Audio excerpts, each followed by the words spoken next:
అందరికీ నమస్కారం. నేను మీ హేమ సుబ్రహ్మణ్యన్ హోమ్ కుకింగ్ తెలుగుకి స్వాగతం. ఇవాళ ఒక మంచి మటన్ రెసిపీ చూపించబోతున్నాను. ఇది రోగన్ జోష్, ఒక మంచి పాపులర్ అయిన డిష్ అన్నమాట. ఇది ఈ రెసిపీలో మనం మటన్ని బాగా స్లో కుక్ చేసి ఇది చేయబోతున్నాం. సో రండి మటన్ రోగన్ జోష్ ఎలా చేయాలో చూద్దాం.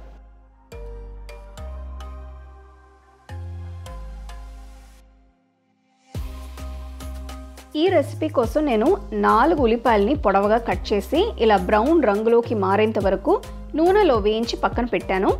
ఇప్పుడు వీటిని ఒక మిక్సర్ జార్లో వేసి రుబ్బాలి.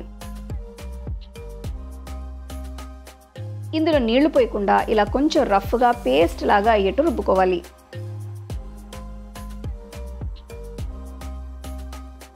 ఇప్పుడు ఒక కడాయిలో అరకప్ నెయ్యి వేస్తున్నాను.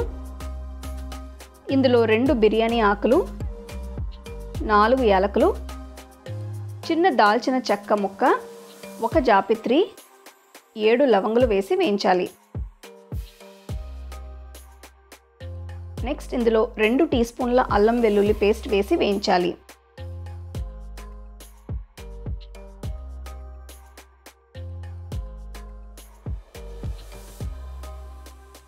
పొయ్యిని లో ఫ్లేమ్లో ఉంచి వీటిని వేయించిన తర్వాత ఇందులో మటన్ వేయాలి.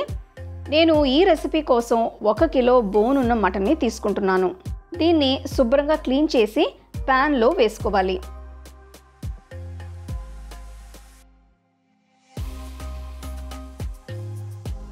ఇందులో 1 టీ స్పూన్ ఉప్పు వేసి బాగా కలుపుకోవాలి.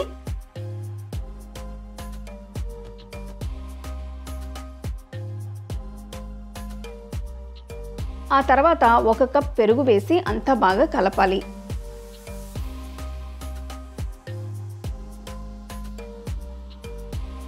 నెక్స్ట్ 2 టీ స్పూన్ల కారం, 2 టీ స్పూన్ల ధనియాల పొడి వేసి కలుపుకోవాలి.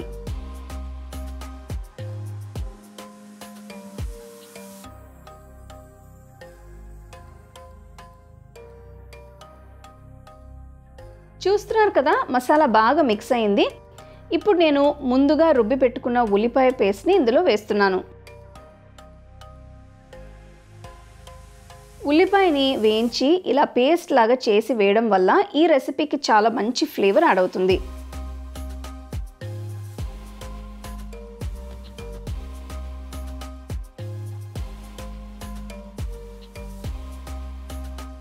నెక్స్ట్ దీనిలో టొమాటో ప్యూరీని వేయాలి. నేను 4 టొమాటోల్ని ముందుగా నీళ్లలో కొద్దిగా ఉడికించి చల్లారించి ఇలా మెత్తటి పేస్ట్ అయ్యేట్టు రుబ్బి పక్కన ఉంచాను.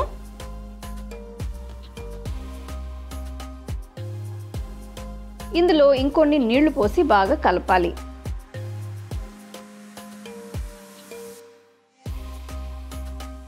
ఇప్పుడు కడాయికి ఒక మూత పెట్టి పొయ్యిని మీడియం ఫ్లేమ్లో ఉంచి మటన్ని సుమారుగా 45 నిమిషాల పాటు ఉడికించాలి.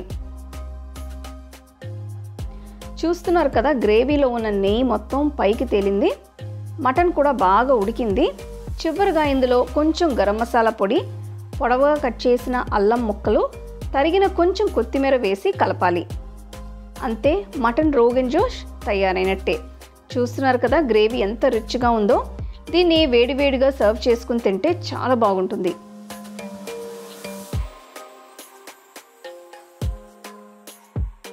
చూసారు కదా, మటన్ రోగన్ జోష్ చూస్తానికి అసలు ఎంత అద్భుతంగా ఉందో. దీంట్లో మనం మటన్ని స్లో కుక్ చేసాం కాబట్టి ఆ ఫ్లేవర్స్ అంతా కూడా చాలా బాగుంటుంది. ఇది మీరు రోటీ, నాన్ లేకపోతే కొంచెం జీరా రైస్తో కూడా మీరు సర్వ్ చేసుకోవచ్చు.